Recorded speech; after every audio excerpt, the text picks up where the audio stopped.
Hello, I'm Svitek, 360 Creative Coach, and welcome to my vlog where it is both my mission and simultaneous pleasure to highlight my creative journey in hopes of both inspiring you as well as giving you specific takeaway with the intent that your journey can be at least a little bit easier.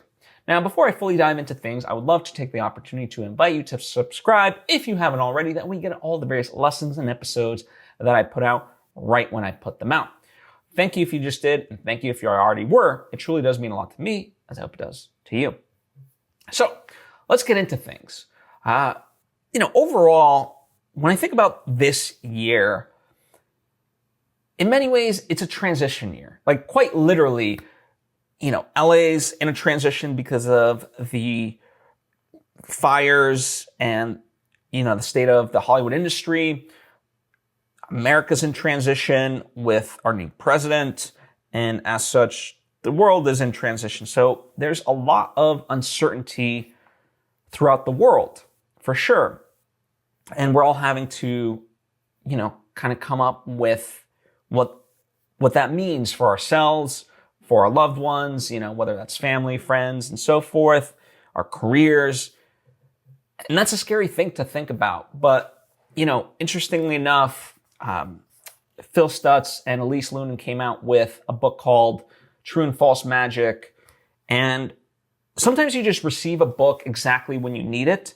And this was one of those times because it talks about how to lean into uncertainty.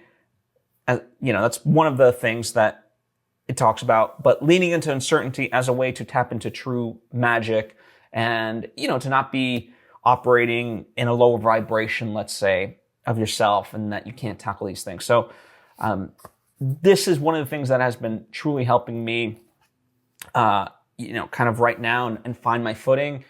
For me personally, career-wise, there's been changes and things like that and decisions that I've had to kind of contend with of, certain paths and what do I want and where do I want to be going.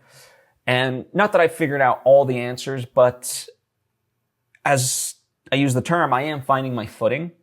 I think in many ways, because of those uncertainties, I'm in a position right now where I'm very blessed in the sense that I have the ability to make money in various areas. And so I'm leaning into that, even though my work plate is going to be quite heavy, but it allowed me to, hopefully build up my savings and things of that nature. So that way, as things develop in the outside world, then that could be buffered. The good news is I've put myself in a position that kind of whatever may happen, it might not be comfortable, but I'll be okay, and I say hopefully my savings starts to build up because, who the hell knows what these tariffs, and, the trade wars and what's going to happen of how that's going to affect prices, this is one of the really unfortunate things that I've been noticing pretty much every single year, but now, it may just explode in that way where at the end of every year, I look at my finances and I look at what I'm making and how I need to adjust for the next year, and you anticipate costs and various things. But it's always one of those things that the budget I start at the end of the year or at the beginning of the year is never the budget I end up with at the end of the year. I always have to readjust because of inflation. And you try to adjust for inflation, but now I don't, the sad part is I don't necessarily know how you can even begin to fathom that, where we're going to be at the end of the year. And so all that to say, because I am in this really good position, I'm trying to anticipate and make sure that I can stay in that way. Now, when I say those things, I've been building things up for 8 years to get to this position. That's on top of the foundation that I've been building for my career that spans about 20 years, right? And so part of the whole maneuver is we kind of, it sucks, but we have to roll up our sleeves in many ways to get through these certain transitions. Initially, when I felt a lot of resistance to various things going on, and listen, it's not like I'm embracing it and saying like, now go be the Buddha and be happy about the state of the world or whatever else. No. But you can start to navigate it. And for me, part of that was just going through therapy, and getting my mind aligned. I've actually been doing a lot of yoga, and I'll talk about that a little bit later. But it also meant leaning into certain things and kind of making it almost like a full-time job to figure out, okay, where are my opportunities? What can I take advantage of? Where do I even want to go? And really just concentrating on that. As they say, where your energy goes based on where your focus goes, right? So I started to put focus into asking myself and then actualizing these things, right? And luckily, as I may mention, certainly actively the 8+ years that I've been building this foundation, I was able to lean in on that and put myself in this position. And thankfully, I'm also able to the degree that I can't do it for everybody, and I can only do it kind of in small doses, but I've also been able to help out certain people in my life, find something or, get them side work and stuff like that. So I'm very grateful for that. The having a lot of work part, I would love to do without, but we'll see. Part of it is that for me, I'm trying to get to a certain place, being completely honest with my third feature film, The Arbiters. There's a way to do it on an ultra low budget indie level way. Sure. And if it has to go that way, eventually, then I'll find a way to do that. But I want to put myself in a position where it truly has the budget that it needs, and we can make it in a way that is deserving, right? And I don't mean, of course, we're all gonna, no matter what happens, the team involved, we're gonna put in our best foot forward. But I just mean having the right resources and the time and not the stress and stuff like that. And so why I'm talking about that is because my ideal goal would be that starts to take off, and I can focus more on that with handpicked other items that I'm working on that make financial sense for me, and I can let go of certain other ones. That would be really nice. Now we'll see how that all plays out, but I'm kind of trying to shift into that of okay, this period of time where my life is going to be heavy in terms of the workload, it's only for a certain amount of months that I have to lean into this, and then those rewards will pay off. Now, I've thought that for certain other things for sure. When I look at the trajectory of the things that I've got going on now, it's both things have happened very fast in the 8 years, but then also things have, it's a weird mix. It's paradoxical, I know.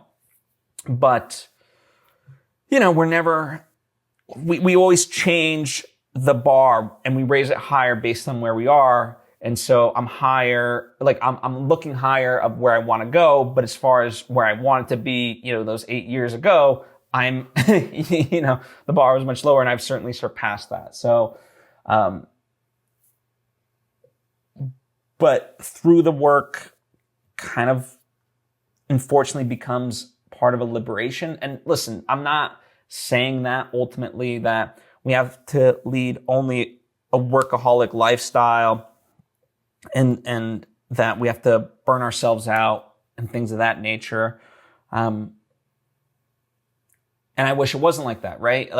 And part of me, for me, knows that I have very lofty ambitions. And so that's going to require a lot more versus, I look at just people in general, and I want them, if they work 40 hours a week at whatever job it may be, they should be able to have a life, right? Maybe they can't go to Disneyland every single weekend, but they should be able to, afford life and groceries and things of that nature. But it's sad that that is not the reality, in many ways for people all over the world, but certainly in America. So it's tough, but yeah, I don't know. And for me, I'm not prescribing it for others, but for me, my liberation has come through, leaning into the harder aspects and kind of working through those and finding those opportunities, and then being able to shed the things that no longer serve me from a stress, work, and other perspective. And I wish I could give details, and maybe once things, culminate, I will be able to give details. But right now, I can just talk about it in broader terms. What I can talk about is that we have some very exciting meetings coming up in May. I can say that my goal has always been to go to Honesty with the Arbiters. This is my third movie. It's the animated project that I referenced slightly earlier. And that can open up a lot of great avenues. Now, will it be one and done after that? We'll see. It might still be a little bit of a road, but there's deadlines and exciting stuff on the horizon. And because of that, now we have a specific deadline for the team and I. So there's not much we need to create for that, but one of the things we're always elevating the script. And so, before then, we want to just go through another round of polish. So that way we have, as good a version for heading into those meetings as we can. And then also kind of 4 visual elements. 3 would be like screenshots from the movie. So we essentially want to, take an element from 3 elements from the script and visualize it, because we think that will help enhance the pitch. And then 1 is just kind of like a frame of reference to help explain something. For us, it's a image, but think of it like, imagine if we were pitching The Matrix and we brought like a test bullet time video into the pitch. It's something akin to that. So people will have an understanding of like, oh, this is what you're trying to create. Got it. So that's exciting. And again, hopefully all these things align. But it's exciting time in that regard, at least. Again, I'm not discrediting the hardships of things, but and that's like, it's a question that my friends ask me, or peers in general, of like, how can you be so happy-go-lucky? And listen, I get upset by certain things and whatever, but I'm not blind to the realities of the world. It's just, you do what you can, but beyond that, to like just focus that and have it debilitate you quite literally, like what's that going to do? And so I try to just, find my way through it. Whatever the obstacle, okay, I'll go this way. Oh, okay, that's a dead end. All right, I'll go this way. And it's just, part of it's, it's like a weird mix of confidence and naivete in many ways. So, yeah. Something that I thought about, this is a very tongue-in-cheek joke, but the idea of these tariffs by Trump, a lot of people are fixated, like, why are we doing this? There seems to be no rhyme or reason. Like, how is this what's the game plan forward? And you know what? I'm a spiritual guy. Maybe Trump's a spiritual guy as well. And he's like, you know what? We all need to be less materialistic, and money is just a construct that we need to rid ourselves of. And that's what he's doing. That's literally just humor, gallows humor, dark humor, whatever you want to call it. I don't know. It's just the thought that I came up with and made me laugh for some reason.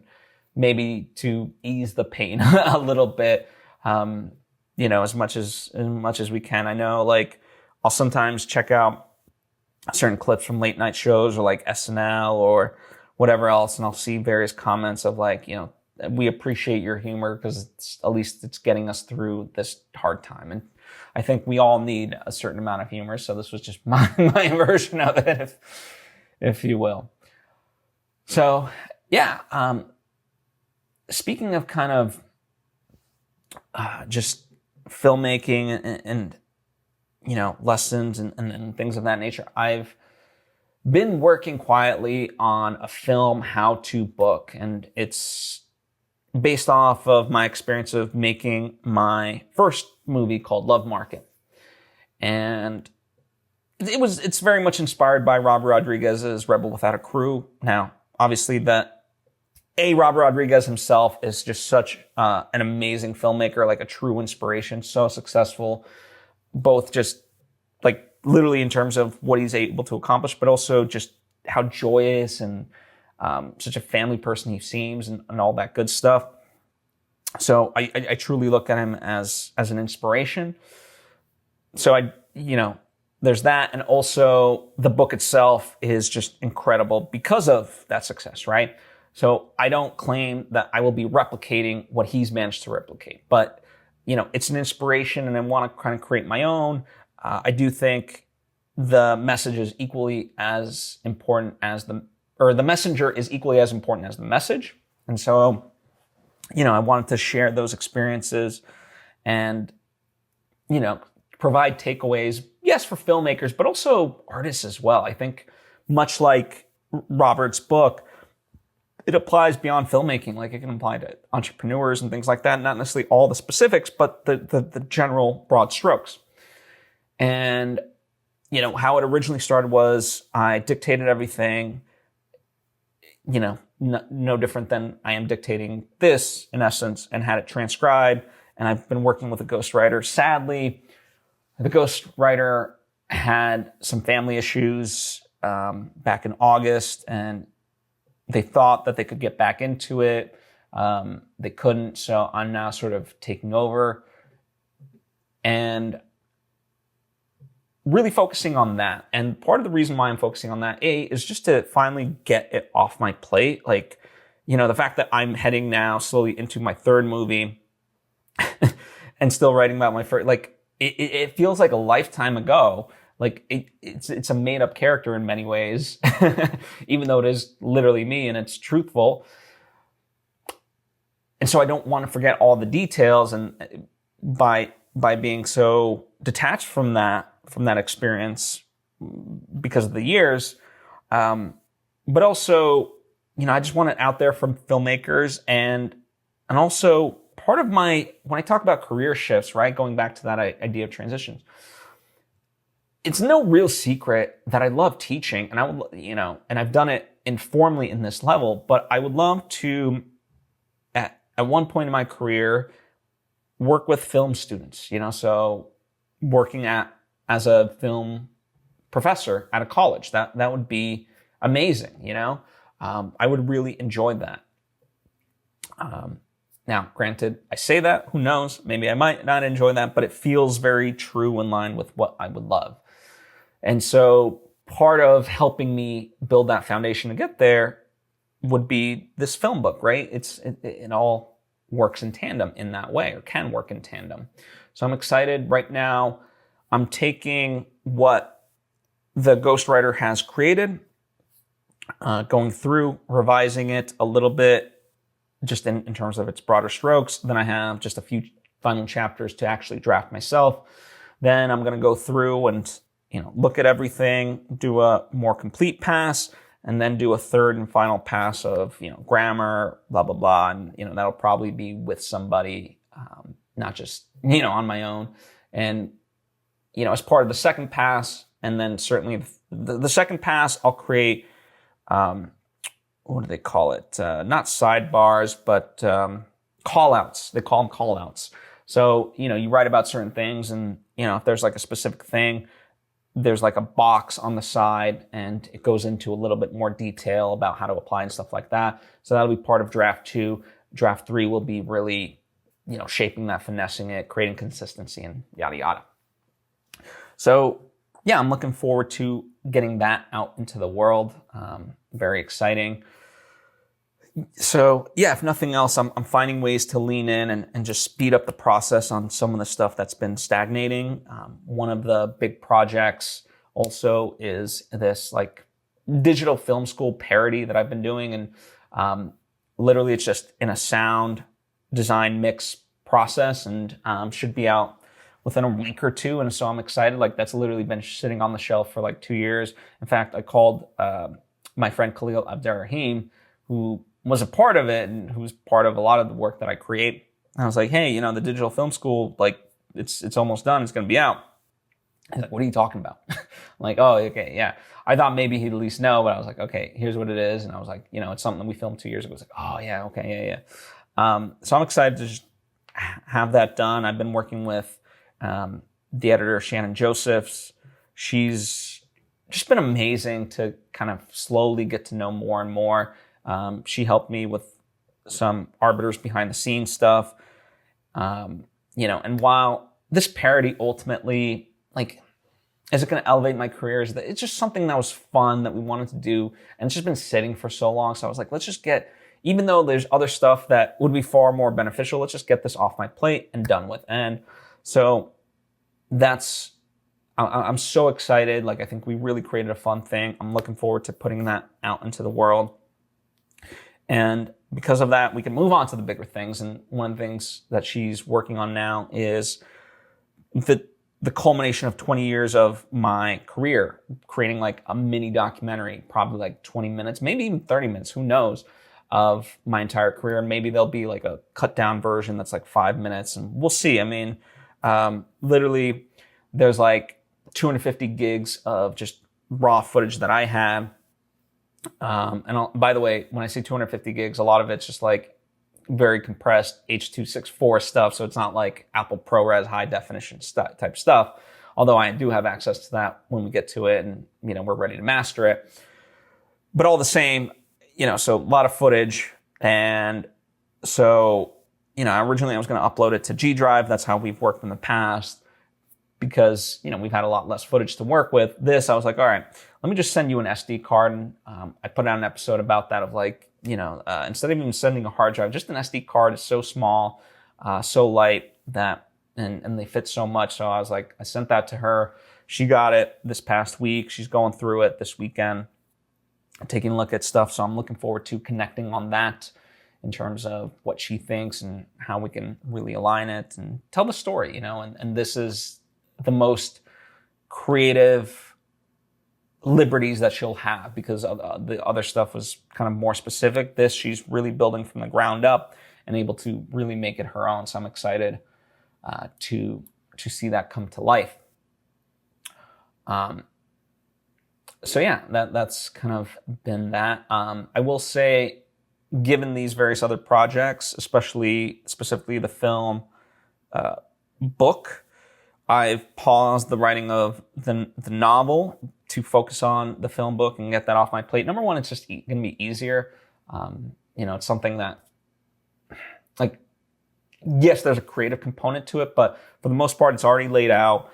And, I'm writing about my experiences and key lessons. So that's far easier for me to tackle than having to create a plot literally from scratch, right? So, want to finish that up, and then I'll tackle my second novel, which I've been writing for a while, start and stop spurts.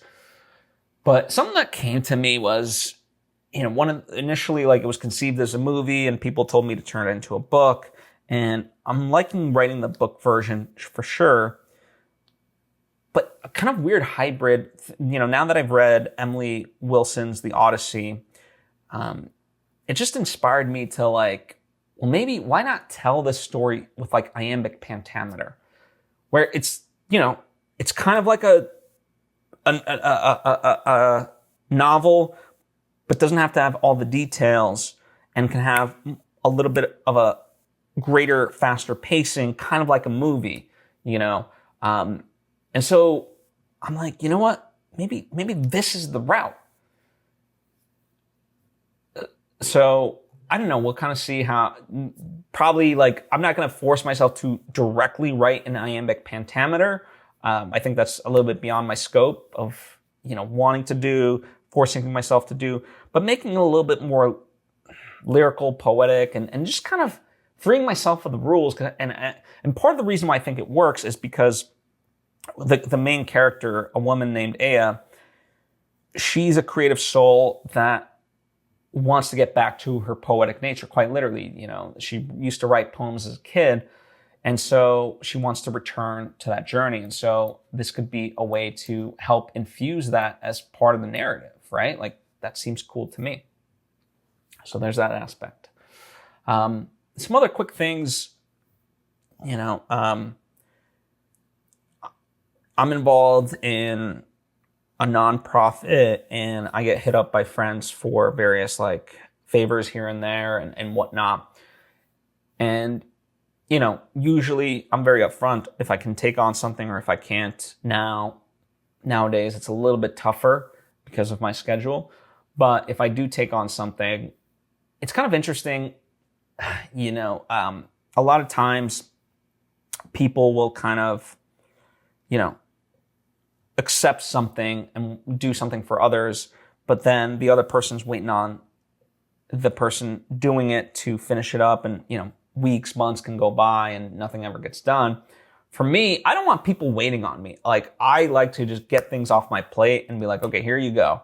And so that's how I generally approach this stuff. Now, again, I get it. It might not always be feasible for everybody, but that tends to be my general, I don't know, call it a neuroses if you want. I just don't like to have too much on my to-do plate. I want things off the plate as quickly as possible, and so I can focus on the things that I need to focus on. And by doing, to do so, I like to just get not literally the riffraff over with, but the stuff that, to me isn't a priority. Now, it doesn't mean I don't do good work and give it my full intention, but yeah, I just, it's let's just get it done and we can move on. The other thing, I made mention that I've been doing more yoga, and that's been really grounding because yoga kind of teaches you patience, and it teaches you to just be present. Oftentimes, and I've done various forms of yoga at this point where it's much more stillness, it's much more active, and I enjoy both. Believe it or not, the ones that are harder are the ones where you're just there still because your body wants to. It's okay, what are we doing? What's next? You have a chattering mind, but so the blend of that has been very beneficial for me and helped me to work through some of this stuff, right, physically and whatnot. And the other component that's been helping is I've started a new form of journaling.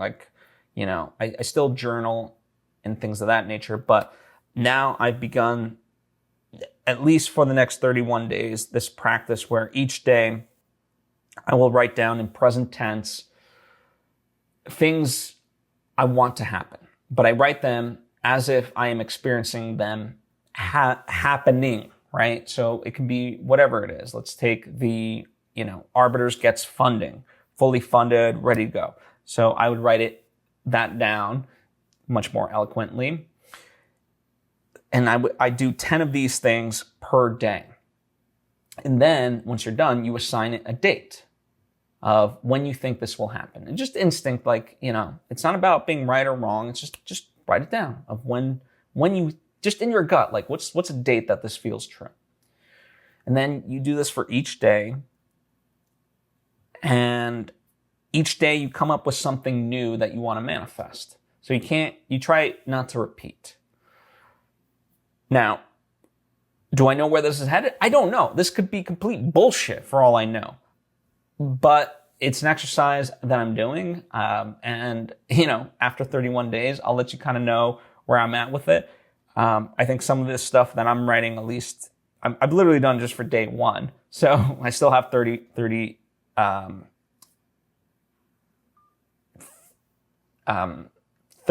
days to go. So we'll see how it all kind of comes together. But, figured I'd share and maybe you can join me on that journey.